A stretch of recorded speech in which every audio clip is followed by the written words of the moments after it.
Lex McMahon today from Titan Fighting Championships. Of course, we had Jeff Aronson on before. He's the CEO. Technically, Lex is the guy that does everything. So everything that That's Jeff true, doesn't do, man. that's what Lex does. So, and actually during the interview, Jeff actually was like couldn't stop talking about you because there are 4 title fights on this next card coming up, and you were the one that were able to keep all 4 title fights together and get them together from the beginning. Like it was you just on the ground and pound the phone. First, I want to talk about Jose Torres. The rumor is he kept blowing your phone up, specifically asking for the fight, saying that this, I don't want, just because I'm 3-0 doesn't mean I'm going to take some tomato can. I'm the champ. I want the next guy in line. The next guy in line is Novus. Was that actually happen? No, it's 100% what happened.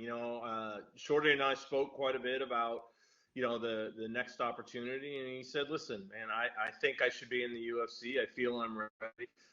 But I've got to face stiffer and tougher challenges to get there. So, hey, let's do Pedro Nobe. He's on the roster. And I was like, Shorty, that's a big step. You sure? He said, absolutely. And I respect him a lot because he believes that the challenger, should take on the toughest competition that's in the division. And, that's really refreshing to see. He's a very mature young man. He's very talented, and keep in mind, he's probably more experienced than Pedro in some respects in terms of just raw number of fights because of his amateur career. Yeah. But Pedro's obviously a UFC veteran, and he's fought some really high level guys. So it's a big fight for Shorty, and obviously a big fight for Pedro. That's actually my favorite fight of the night. And when you're talking about a card that's incredible, yeah, that's my favorite fight by far. I mean, I was going through it earlier. Like you've got Des Green on the undercard, And, yeah, that's crazy, right? I was just looking at that before we spoke, and I was thinking to myself, wow, Desmond Green is a monster. And by the way, he's fighting Martin Brown, who's this guy who flies under the radar, but is a Bellator vet. He came in fighting, did some damage. Like, that's an amazing fight. But just because we're doing this spectacular year-in card with 4 title fights, unfortunately, Desi's the anchor of the undercard. Not to mention Jay-Z Calicante's on the undercard too. Like you're talking about this guy's 20-9. He's on the undercard. That's how tough this fight is. And so I asked Jeff, and he gave me an answer, but I want to see what your answer is to see if it differentiates at all. So most regional programs are trying to expand. You're looking at like Legacy and RFA. RFA picked up Legacy because Mick Maynard left and is now going up to matchmaking for the UFC. So now that is becoming a bigger, like they're trying to go different places and out of different areas. You guys went the exact opposite and said, no, we're going to go local, real local regional and be Southern Florida, and we're going to deal with guys in Florida and build up the name brands in Florida. Why did you go that way, go to the name branding way down in Southern Florida versus going bigger and badder and trying to expand your name brand by going coast to coast? Well, listen, Frank, at the end of the day, this is a business, right? And it's not just a hobby. And because it's a business, we have to look at costs. And the reality is you go on the road like a circus, right? There's a lot of costs associated with that. It's obviously more cost effective if you can leverage local resources. If we were, say, somewhere, and I don't want to disparage any place in the country, but let's just say if we were somewhere other than South Florida, we probably wouldn't have done it. South Florida has so much incredible talent that it's not that we're just sitting in our little backyard and making do with what's here. Some of the best fighters in the world who haven't yet been discovered are right here. And so we're in a unique opportunity. We have this unique opportunity to discover all this talent, to provide that talent a platform, and to be able to then showcase it. And it's not unlike, if you recall, Strikeforce's model. And what really I believe in many respects Coker is doing with Bellator again is he's pulling it back. He still has obligations to take it abroad and take it to other places, but he's really trying to get back to San Jose as his hub. It's what he did with Strikeforce. It was wildly successful. And the reality is, Frank, I'm a firm believer, and as is Jeff, do what you do and do that thing really well. My ego doesn't indicate that I have to go out and do a show. And listen, at the end of the day, I need asses in seats. I need people enjoying a great night of fights. with the best talent possible. I need to put on a great production. Those are my obligations to the fans, to my partners, and to the UFC, is to put all those things together. So I think our best opportunity to do that is here in South Florida, and it made sense. And it was Jeff and I had gone back and forth, and Jeff came to me and he said, "Listen, I think we should do this. What do you think?" And I said, "Man, brother, I think you're right." And so I give him a lot of credit because he really had that as his vision. It just took us a little while to execute it and get down here. Well, plus two, when he purchased the company and took over, it was always in Kansas City, and then it was regional up there, but with having to fly talent in because there's not that much talent up there. And then it became a situation of like, okay, well, we're here, but we're trying to run this program up there, which makes no sense. Either we move or it moves. So it moved, and then that makes sense. So here's my question for you. How much did my answer differ from Jeff's? Not at all. I'm almost not at all. I mean, the wording. That's a good thing. We're on the same page. Yeah. You guys are absolutely on the same page, and and it wasn't verbatim. It wasn't like you guys were reading from the same script, but it's definitely the same message. It comes down to cost and the fact that South Florida's got 35 gyms within 30 miles of each other. Like, it's crazy how many people are down there training. Incredible town. And by the way, don't mind if once in a while I enjoy a nice beverage. It is the Marine Corps birthday. I am a Marine. Happy birthday. This is my first opportunity to enjoy a proper salute. So yeah. I actually forgot. I'm actually refereeing with Mike Beltran this weekend in Maui, Hawaii, for an event. And Mike's obviously a former Marine, so he was hitting me up because he's already flown out. I'm here, so I don't have to go. I'd leave Saturday. He's already taken off to get there. He'll get there late tonight and hang out, whatever. But he was already hitting me up. Hey, don't forget it's a Marine's birthday. It's a Marine's birthday. So I had to put the post out. One up. thing is, we are very loyal, and we really enjoy a good party. So this is a time for us to celebrate. It should be, especially for you guys. So obviously 205 is coming up in a little bit. UFC 205. Obviously more eyeballs. I've asked everybody, and no one's catching the gimmick. It's going to be more eyeballs on Fight Pass. It's going to be more eyeballs on pay-per-views.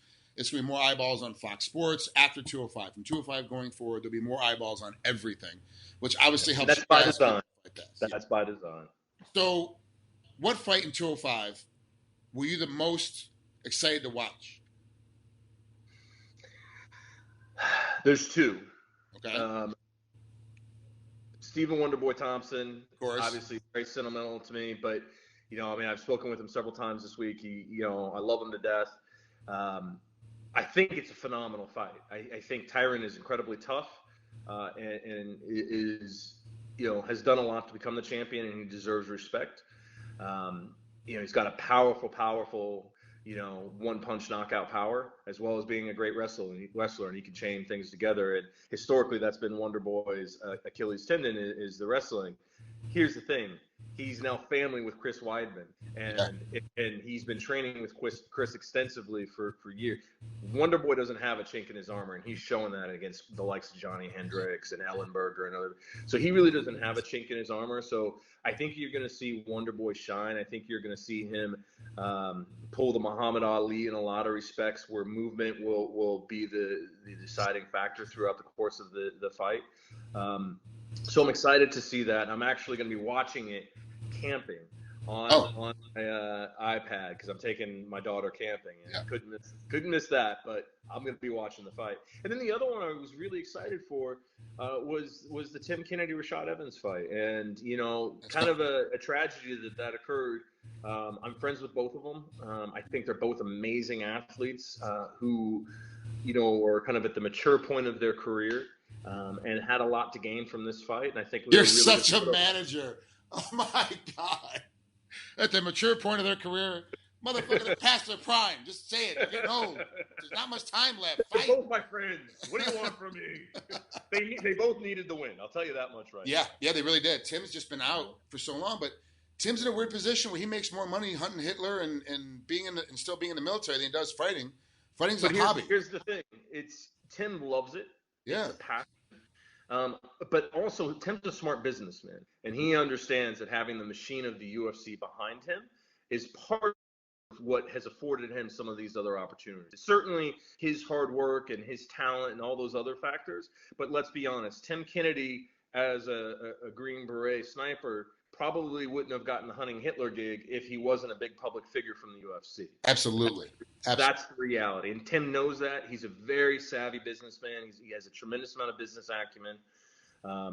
And so I think Tim he'll step away at the appropriate time, but as things are really heating up for him on the entertainment side, I think he'll leverage the UFC opportunity for what it's worth. They both benefit. Tim's a great story. He's an American hero.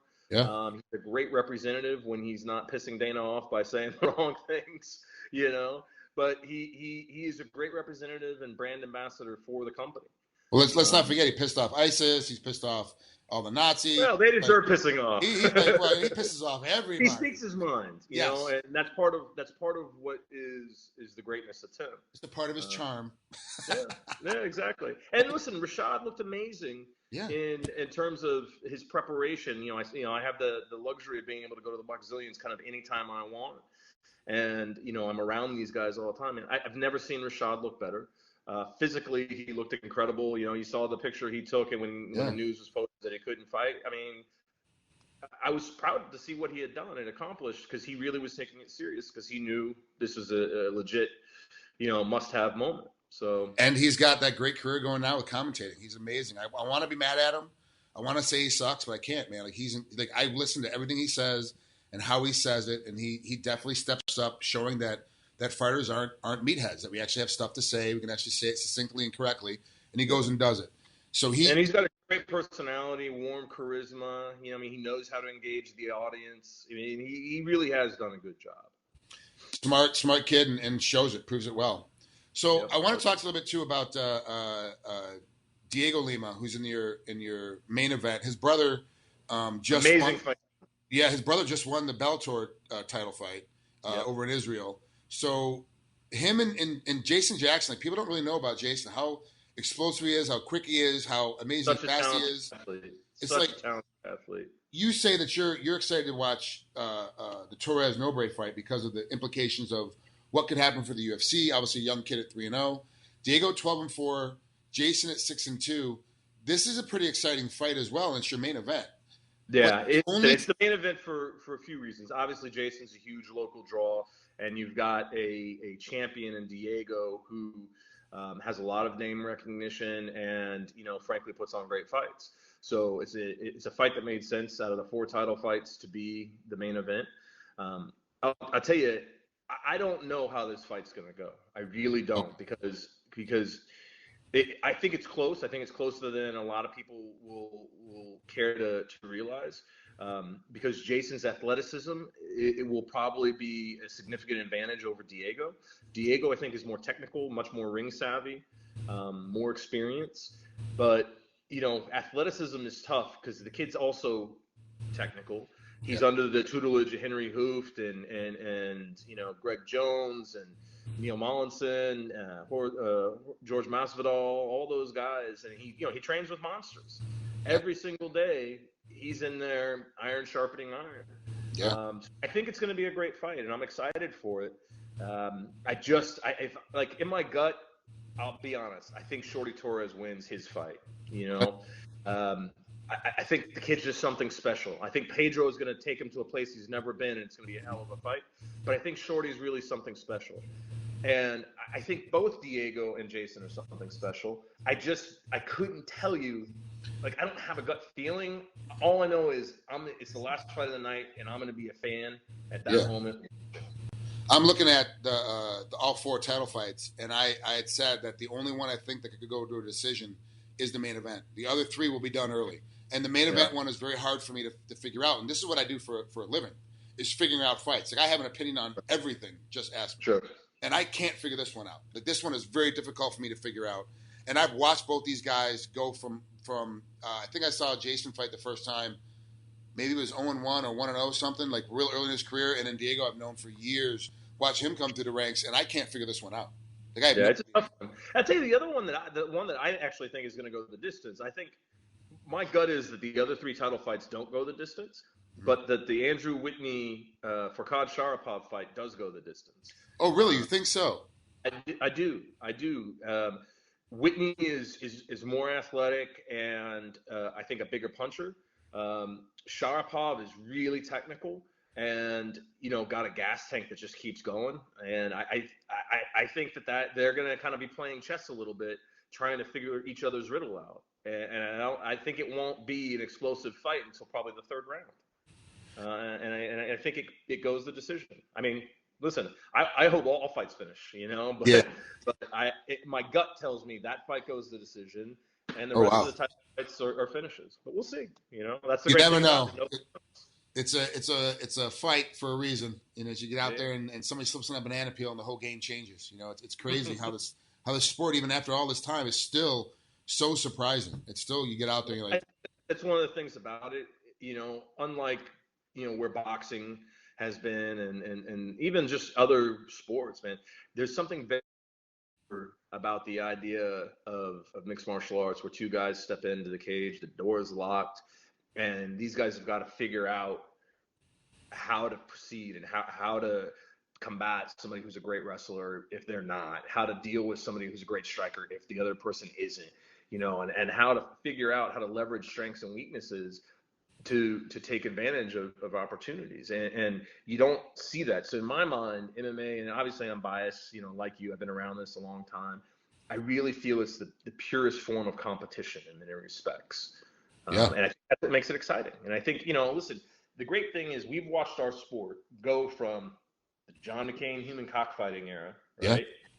To really, listen, somebody buys your company for $4 billion, right?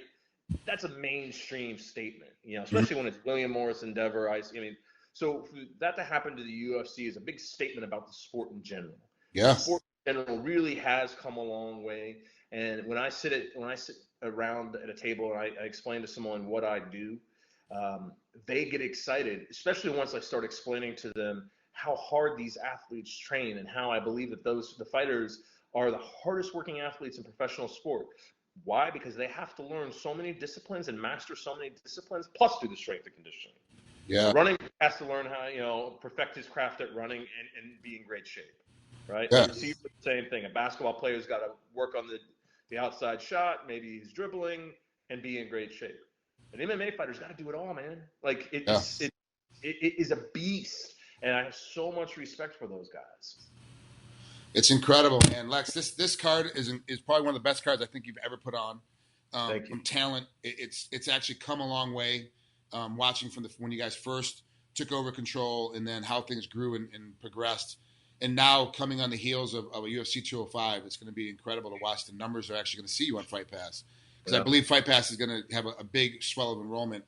People trying to watch all the old fights of everybody else, and really. And one of the interesting things, I've had obviously, in the wake of the acquisition and then the subsequent, realignment of personnel, I've had conversations with the key folks over at UFC about what their vision is for Fight Pass, and does it remain as an integral part of the puzzle? And the answer is 100% full steam ahead. The reality is Fight Pass was a big part of the valuation, and the properties that are on it are really important, and they've added, strategically really, really good properties, everybody from Invicta initially to us, to Glory, to you see it, and they've done it geographically as well. So I think it's a real great value proposition for folks when they get an opportunity to get, Fight Pass for $10 a month. Yeah, man, that's pretty. That's not me shilling. Like, that's me as a fan. Yeah. And what a great value proposition. It really is Netflix for combat sports at this juncture. It wasn't in the beginning because there just wasn't enough content. Right. But now there's a tremendous amount of content on there. Hell, pretty much my entire career, almost my entire career now, is on Fight Pass. Because I may have to go watch a couple fights. They brought in a couple other organizations that I'd fought for. I'm like, oh, well, that's the only thing they're really missing, I think, is USWF for Evan Tanner's organization that I first started fighting for way back in like 97 or 98. And that wasn't that. I don't know if there's any tapes of that. I have no idea. So that's the only thing that's kind of missing is those first 8 or 9 fights. But then after that, everything else UFC's got everything else. The entire rest, and I'm just one guy. Think about like Vladimir Menashenko, Randy Couture, Tito Ortiz. Vernon White, like guys that people have completely forgotten about. Their tapes are now on Their fights are now on Fight Pass. Well, the cool thing that Eric Winter and the Fight Pass team are doing is they're looking to original programming, and they're beginning to tell the stories of the pioneers of the sport. Yeah. Because they have a lot of that footage, so they can bring it into the new content and help tell a more compelling story. And they get guys to come in and say, yeah, listen, back in the day, this is how we did it, and people want to know that. Like, you lived it as a fan vicariously at the time. I watched it, right? I watched Pride. I watched Dream. I watched UFC in the early days. I mean, I watched all of those things, and I consumed it voraciously. Now I'm in the business, and you know what? I still consume it voraciously. Yeah. Because it's available now, but there's great content out there, man. It's amazing how good Fight Pass is becoming, and it's a great kudos to you to get on there and be one of the main flagship ones promotions that are on there. I mean, it's a big deal. Yeah. Thank you, buddy. So congratulations, good luck, happy birthday to the Marines again. Enjoy the rest of your night. Have a couple more for me as well when as you're going through your night. And good luck with this next fight, man. I hope 43 is gonna be just as good as 42. I'm starting to work on it, and we've got some I think some real surprise fights that are going to come up. You're definitely going to see Freddie Assunção defend his title. And, when it's time to talk about those fights, give you a call. Thanks, Bill. I appreciate it. Talk soon, Max. Thank you, man. Travel safe, man.